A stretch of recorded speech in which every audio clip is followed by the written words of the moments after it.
Lucas, né? Nós estávamos reclamando na escola dominical, né?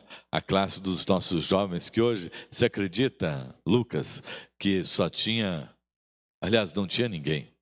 Estava vazia essa nossa sala hoje, da escola dominical dos jovens. Mas durante essa semana nós vamos arrastá-los de novo, né? Nós temos aí o projeto também do levar o time lá para o 1º de maio. Então temos que treinar esse time, não somente nas pernas, mas também no espírito. Abra sua Bíblia lá no Evangelho de Lucas, no capítulo de número 24. Evangelho de Lucas, capítulo 24. Nós vamos ler do verso 36 ao verso 43. Lucas 24, do 36 ao 43. Nós estamos caminhando para o Pentecostes, né, que é a descida do Espírito Santo. Mas enquanto nós caminhamos para o Pentecostes, na descida do Espírito Santo, nós vamos recordando daquilo que Jesus fez e ordenou aos seus discípulos até a chegada do dia de Pentecostes. E assim está registrado então em Lucas 24, do 36 ao 43. Falavam ainda estas coisas. Vou ler o versículo 35. Então os dois contaram o que lhes acontecera no caminho e como por eles reconhecido no partir do pão. Então os dois contaram o que lhes acontecera no caminho e como fora por eles reconhecido no partir do pão. Falavam ainda estas coisas quando Jesus apareceu no meio deles e lhes disse: paz seja convosco. Eles, porém, surpresos e atemorizados, acreditavam estarem vendo um espírito. Mas ele lhes disse: por que estáis perturbados? E por que sobem dúvidas ao vosso coração? Vede as minhas mãos, os meus pés, que sou eu mesmo. Apalpai-me e verificai, porque um espírito não tem carne nem ossos, como vedes que eu tenho. Dizendo isto, mostrou-lhes as mãos e os pés, e por não acreditarem ainda por causa da alegria, e estando admirados, Jesus lhe disse: tendes aqui alguma coisa que comer? Então lhe apresentaram um pedaço de peixe assado e um favo de mel, e ele comeu na presença deles. Amém. Amém. Amados, nós temos um privilégio de ter sido chamado para servir ao Senhor na vida da igreja, no seu reino. Esse é um privilégio. Mas para esse serviço nós somos sempre muito lapidados. Somos lapidados, né? E vamos morrendo um pouco mais para nós mesmos a cada dia. Se você não estiver morrendo um pouco mais para você a cada dia, é sinal que o Espírito Santo de Deus não está trabalhando você. Mas se você estiver trabalhando, se você estiver morrendo um pouco mais a cada dia, tenha certeza que o Espírito Santo de Deus está mais e mais presente na sua vida. O texto que nós lemos fala a respeito de que Jesus aparece para os seus discípulos no momento em que eles estavam ali conversando a respeito exatamente da ressurreição de Cristo Jesus, porque eles tinham se encontrado com o Cristo Jesus. O maior golpe, amados irmãos, que o ser humano sofre nesta vida e que não tem volta é exatamente a morte. A morte é um golpe terrível. É o maior golpe que o ser humano enfrenta aqui sobre a face da terra. E cada pessoa enfrenta esse momento de uma maneira diferente. Uns superam com mais facilidades, outros com menos. Outros não superam esse golpe. Os discípulos estavam vivendo, amados irmãos, exatamente este momento que eles precisavam viver e que eles precisavam passar por eles. Era um momento realmente de muita provação para eles. momento muito difícil para eles, para ver se realmente eles eram verdadeiros discípulos de Cristo Jesus. Eles estavam ali golpeados, né, pela morte do mestre, e se reuniram então juntos para chorar, né, e lamentar a perda de Jesus, porque tudo havia parecido ter chegado ao fim. Restava tão somente o deserto do medo do que poderia acontecer com eles, né? A dúvida do que seria a vida deles dali para frente, e o desespero por terem deixado tudo e agora ter que voltar e dizer para as pessoas: nós continuamos crendo em Cristo Jesus, mesmo que ele tenha sido morto e sepultado. Eles haviam visto seu mestre, né, sendo maltratado, sendo cuspido, sendo pregado na cruz, condenado injustamente. E algumas notícias haviam chegado até eles de que Jesus havia ressuscitado. Inclusive, eles estavam conversando quando Jesus chega até eles. Mas mesmo assim, eles ainda estão com medo, inseguros, e eles se recolhem, as portas trancadas, né? Coração fechado, mente também, né? Porque não conseguiu entender aquilo que Jesus estava ensinando para eles, né? Jesus disse que eles deveriam aguardar. Jesus disse que ele iria ressuscitar. Mas é interessante como nós temos a nossa mente que faz um filtro ali, né? Que tem um filtro ali, nós pensamos aquilo que nós queremos pensar, cremos naquilo que nós queremos crer, e temos dificuldade para aceitar aquilo que nos é ensinado no dia a dia através de Cristo Jesus, né? Mas apesar desse coração, Jesus vem sempre ao nosso encontro, Ele não nos abandona e Ele não nos deixa morrer nas nossas dúvidas, nas nossas lutas e nas nossas dificuldades. E olha que elas não são fáceis no nosso dia a dia, né? Ainda essa semana, compartilhando com alguém compartilhando comigo sobre essa questão, né, da experiência que nós passamos como cristãos, que nós somos como o ouro, como a prata, né, que precisa ser purificada. E nós vamos sendo purificados ali no nosso dia a dia, né? Uma temperatura muito alta, né? E até que ponto vai essa purificação, né? Aí a pessoa diz que essa purificação vai até o ponto em que o ourives consegue enxergar a sua face no metal. Quando ele consegue enxergar a sua face no metal, é porque toda a impureza do metal foi eliminada. E nós também, amados irmãos, somos tratados por Deus desta forma. Isso que os discípulos estavam passando aqui era exatamente esse lapidar na fé. E a palavra do Senhor nosso Deus nos ensina exatamente dessa maneira, que nós também vamos ser lapidados, que nós também vamos ser tratados, que nós também vamos ser purificados, até que Cristo seja visto em mim, até que Cristo seja visto em você, não até que eu diga que eu sou cristão, que eu aceitei Jesus, que eu sirvo ao Senhor, mas até que as pessoas olhem para nós e vejam Cristo sendo refletido em nós. Esse é o tratamento que nós vamos receber.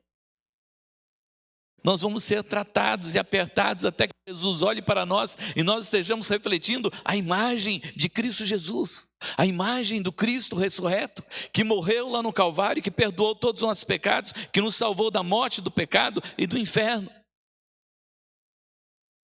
E os discípulos estavam passando por esse lapidar de Cristo Jesus na vida deles. E Jesus observou que eles estavam sofrendo demais. Então creia, não fique desesperado. Jesus vem na sua dor, no seu sofrimento, antes de você desistir de tudo. Jesus chega, porque ele chega exatamente na hora certa. O seu relógio não atrasa de forma nenhuma.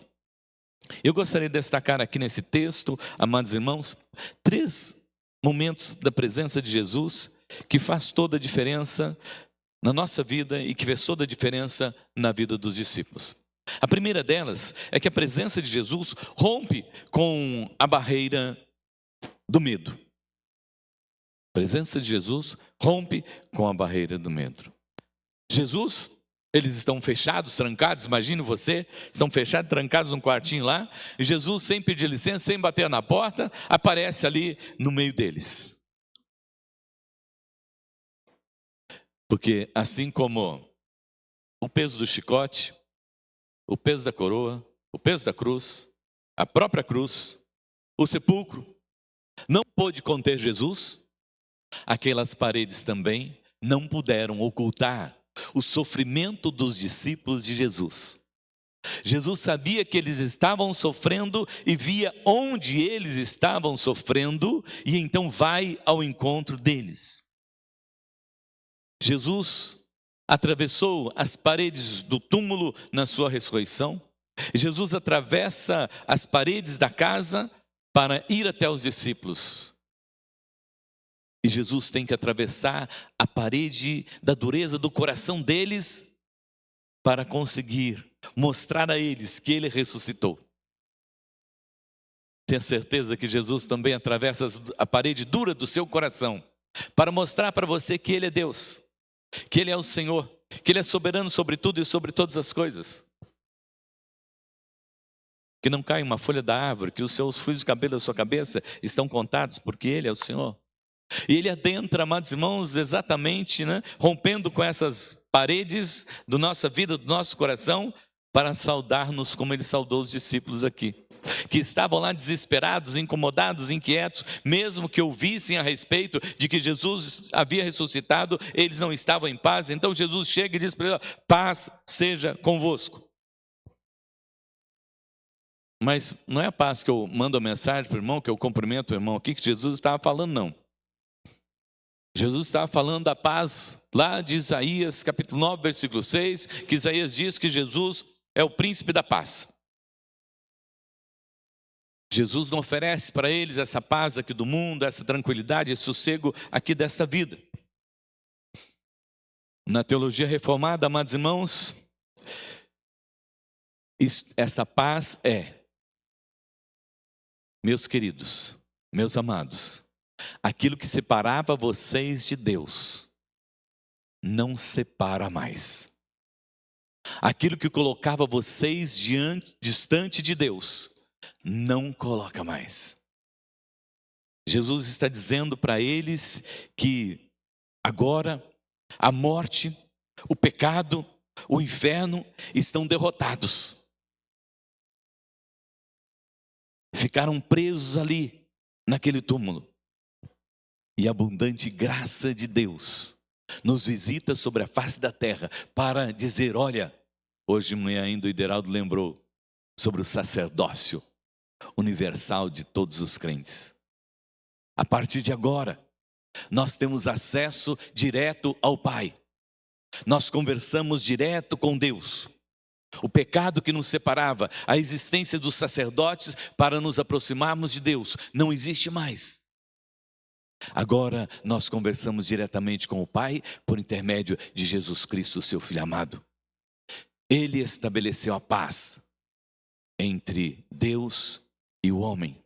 E agora os discípulos podem sentir a paz de Cristo Jesus, a paz que traz um relacionamento bom, amável, tranquilo, sossegado diante do Senhor, o nosso Deus.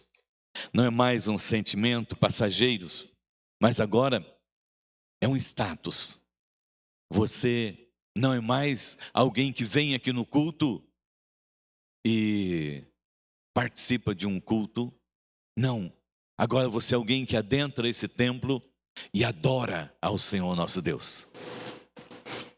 E serve ao Senhor o nosso Deus. E oferta ao Senhor nosso Deus. o seu culto de louvor e adoração. É o cumprir, amados irmãos, a palavra do Senhor nosso Deus na nossa vida.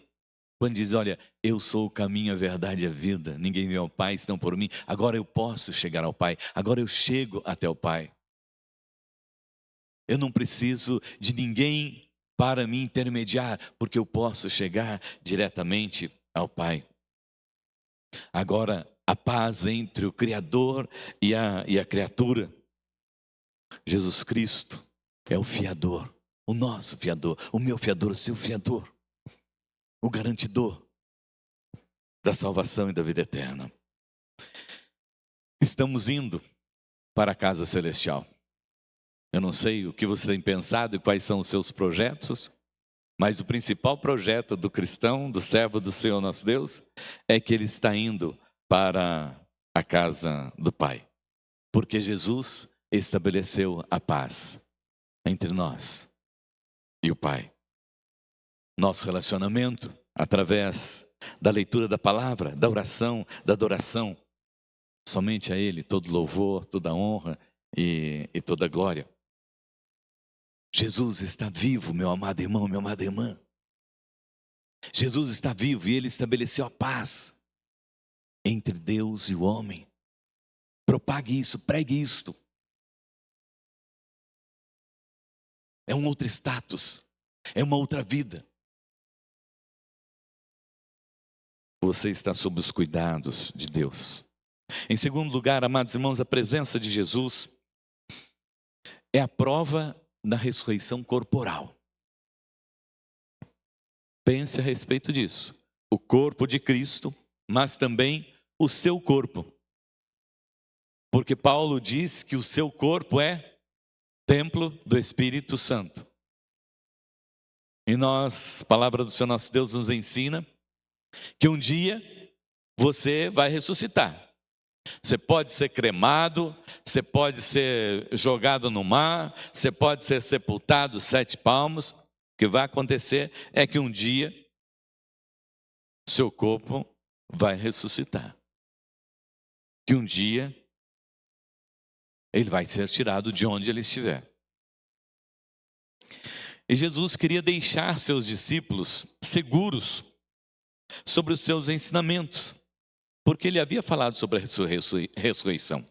Mas havia dúvidas a respeito da ressurreição no coração deles. Haviam doutrinas e ensinamentos naquela época também. Mas o ensinamento de Jesus era sobre a ressurreição do seu corpo, que estaria diante do Pai. Então, Jesus apresenta aqui as provas, né?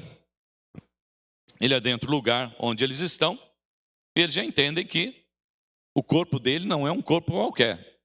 Ele adentrou sem bater na porta, está lá dentro. Então, Jesus adentra as portas do seu coração e ele não pede licença não. Ele vai falar com você a hora que ele quer, pode ter certeza disso. A segunda prova, amados irmãos, que Jesus dá para eles é: olhem para mim, olhem minhas mãos, olhem os meus pés. É a segunda prova, vocês estão vendo? Terceira prova, Jesus diz: pode colocar a mão. Aqui entra os Tomé da vida, aqueles que têm mais dificuldade para crer. Muitos querem condenar Tomé, mas nós somos os Tomé dessa vida. Porque às vezes Jesus está falando conosco, e nós estamos com o nosso coração endurecido ainda. Porque não aceitamos da maneira como o Senhor quer. Nós queremos a nossa maneira. Mas Jesus continua ainda dando provas para eles. Aí lá no final, no versículo de número 43 diz: e ele comeu na presença deles. Então ele come pão e mel na presença deles. Mais uma prova. Por quê? Um espírito não come. Um espírito não tem corpo. Isso é necessário, amados irmãos, importante para os discípulos e muito mais para os que viriam depois. Porque para eles, até tendo esse testemunho, Lucas até diz que ele pesquisou para escrever. Mas no primeiro século, sugeria o docetismo. né? Do grego, dokel, parecer, né? E eles iam afirmar que Jesus estava ali, mas ele parecia com Jesus, mas não era um corpo. Parecia corpo, mas não era corpo. Mas Jesus fez questão que os discípulos o tocassem. Alimentou para que provasse para eles que ele estava ali num corpo. Para que qualquer outra doutrina depois não os importunasse, não os questionasse, mas que eles tivessem essa confiança.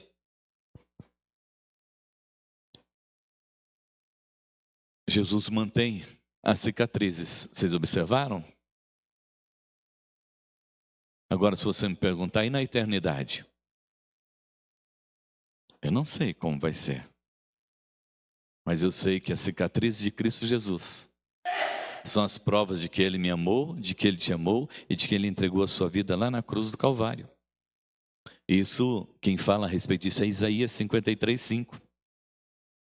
Ele levou sobre si as nossas dores, as nossas enfermidades, o castigo que nos traz a paz estava sobre Ele, e pelas suas pisaduras nós somos sarados.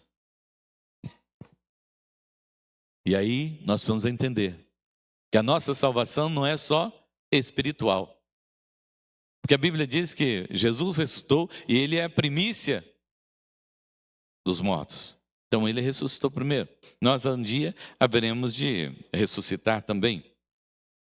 Jesus não veio para salvar almas. Jesus veio para salvar pessoas, né? Por isso que você não prega o evangelho para almas, você prega para pessoas, né? E o céu não vai ser um lugar de almas, mas vai ser um lugar de pessoas salvas pelo sangue do Cordeiro Jesus Cristo. Jesus lhe convida a fazer esse exame, como fez com os discípulos. Dá uma olhadinha. Os cravos nas mãos, nos pés, o túmulo vazio. A nossa fé não é como muitos falam, um salto no escuro, não, amados. A nossa fé é pela palavra. E a palavra diz que ela é lâmpada para os nossos pés e luz para o nosso caminho. Então nós andamos de acordo com a palavra do Senhor nosso Deus. Que como nós temos estudado, né? Para a glória e louvor do nome do Senhor nosso Deus. Se você não é aluno ainda do John Knox, né? Se você não é aluno da nossa escola dominical, venha fazer parte da nossa escola dominical. Nós temos estudado muito sobre a palavra do Senhor nosso Deus. Porque a nossa fé, ela não se baseia em relatos apenas, né? A nossa fé, ela se baseia em fatos históricos. Em evidências inegáveis e irrefutáveis de que Deus é o Deus Criador, de que Deus é o Deus Redentor, de que Jesus Cristo é o Filho de Deus e de que o Espírito Santo é aquele que cuida da sua igreja, e esses fatos são irrefutáveis. Jesus aparece para os seus discípulos porque eles precisam ter essa certeza, essa confiança que Ele ressuscitou.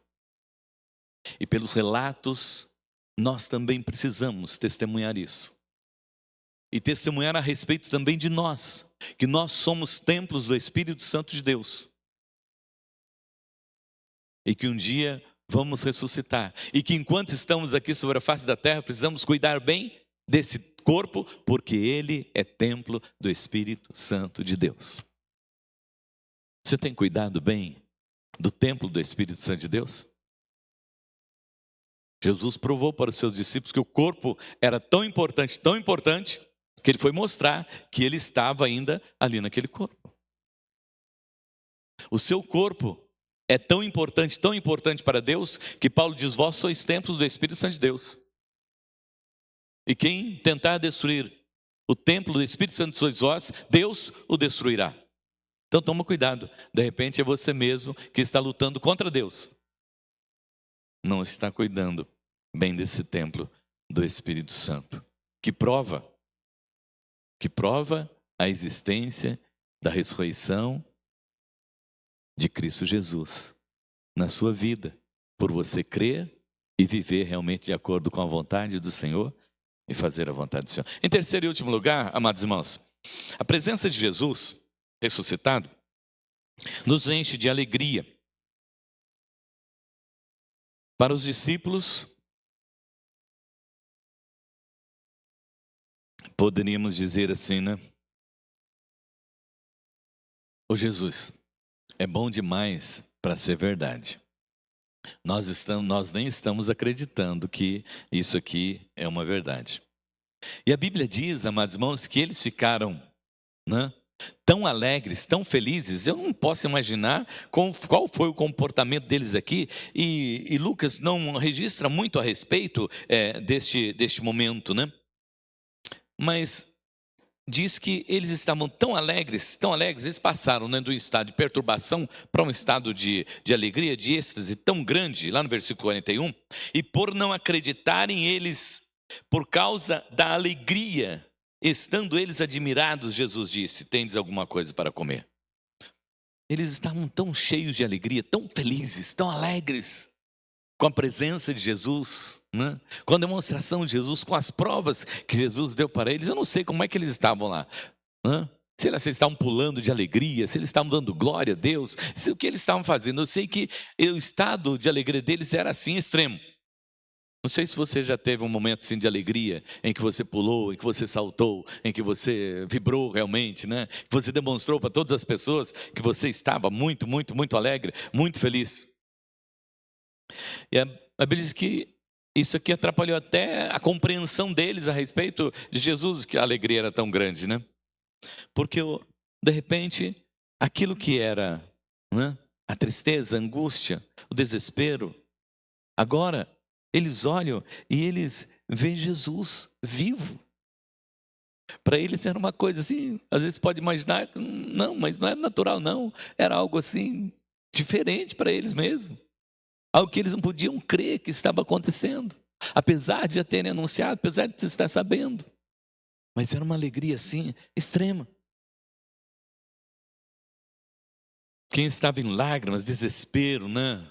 Em luto, estado de morte, agora ele está sorrindo.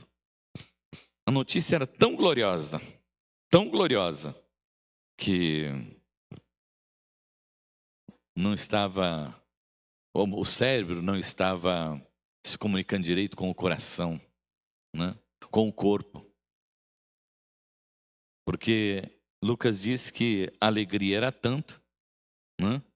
Por causa da alegria, eles estavam admirados e não conseguiam dar uma resposta positiva ali para Jesus. Eu creio que eles estavam vivendo aquele momento que os discípulos vão viver depois com toda a igreja, lá em Atos dos Apóstolos, capítulo 2, quando é a descida do Espírito Santo. E que de repente todos começam a falar em outras línguas, e de repente milagres começam a acontecer, e de repente eles começam a ver coisas que eles nunca tinham visto no meio da igreja, e é o Espírito Santo de Deus. Eu creio que eles estavam vivendo essa alegria celestial, tão graciosa e também inexplicável. Porque Deus, o nosso Deus, em todos os momentos vividos por nós,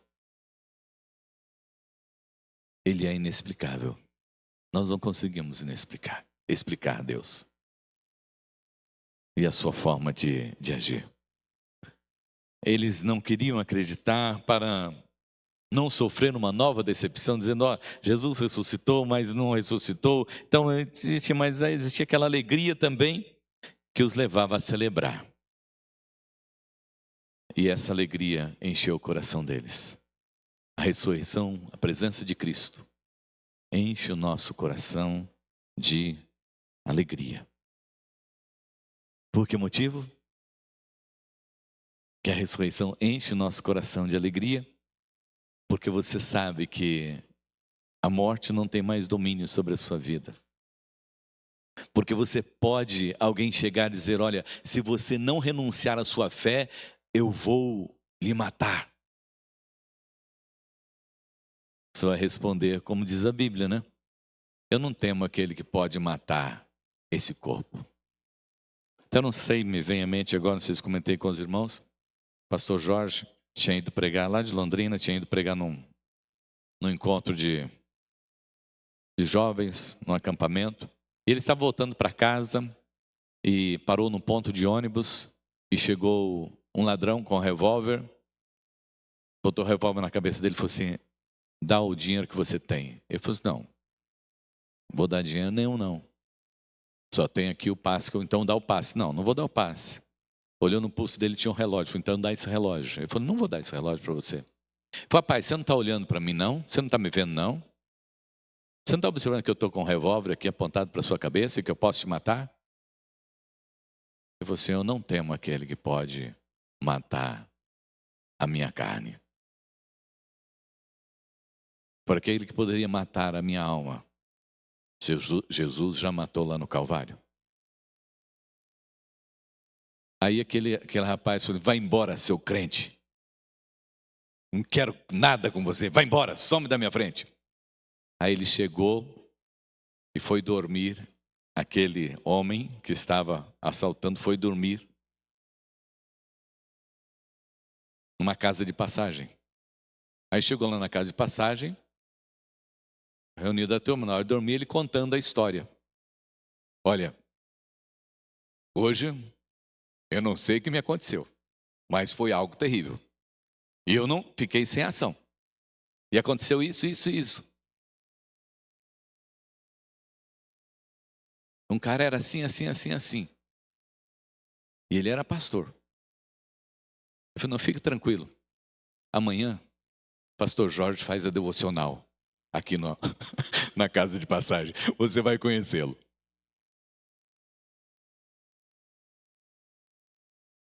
Não que você vá fazer isso aí, claro que não. Mas o pastor Jorge falou, eu tinha voltado de um acampamento que eu tinha falado para os jovens sobre entregar a vida para Jesus e de viver para Jesus e de vencer a morte, o pecado, o inferno. E quando aquela pessoa fez aquilo comigo, eu disse, Deus tem que fazer alguma coisa no coração dessa pessoa. E depois ele teve um encontro com essa pessoa e essa pessoa entregou a vida para Jesus. Mas, amados irmãos, só tinha que estar alegres aqueles discípulos, porque eles sabiam que agora nada os prendia mais. O último inimigo tinha sido vencido por Cristo Jesus ali. A alegria da ressurreição era saber que o túmulo estava vazio, que Jesus estava ali com eles, que Jesus permaneceria ali com eles. E como Paulo diz, para nós os cristãos, onde está a morte, o seu aguilhão? Jesus desfez o aguilhão da morte. A alegria do Cristo ressuscitado é a nossa alegria, o nosso cotidiano. Porque nada poderá nos separar do grande amor de Deus que está em Cristo Jesus. E quando Paulo diz lá, alegrai-vos sempre no Senhor, outra vez vos digo, alegrai-vos no Senhor, não é para você se alegrar por aquilo que você está passando na sua vida. Porque se você for por que você está passando na sua vida, você vai dizer, mas eu não tenho motivos para me alegrar. Mas é para você se alegrar pelo motivo que os discípulos se alegraram. Jesus ressuscitou, venceu a morte, venceu o pecado, venceu o inferno. Aconteça o que acontecer, você está salvo. Você está indo para a eternidade. Você vai morar com Deus na eternidade. Feche teus olhos.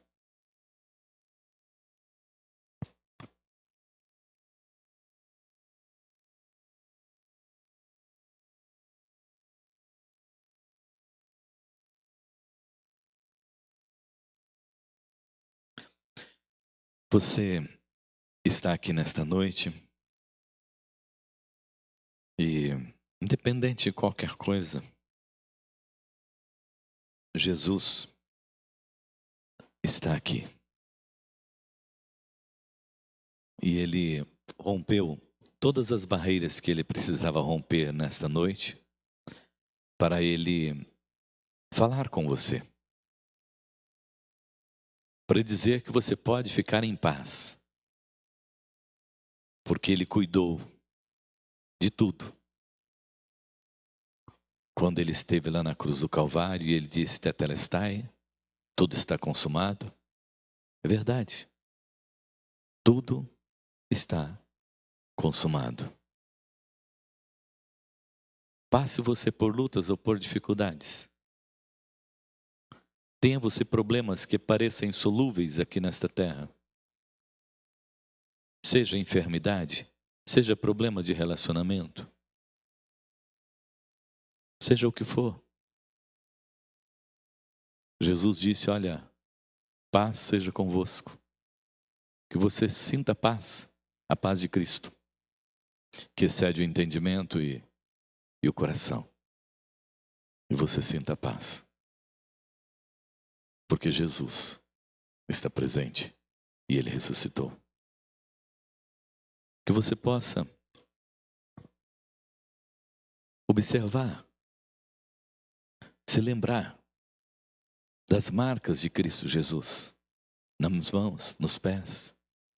Que você possa lembrar da coroa de espinho de Cristo Jesus, que Ele carregou por você lá na cruz do Calvário.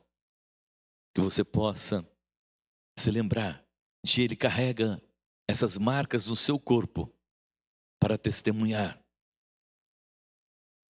na história que Ele é o nosso único e suficiente Salvador. E que você não tenha vergonha de se dizer ser cristão e dizer que o seu Cristo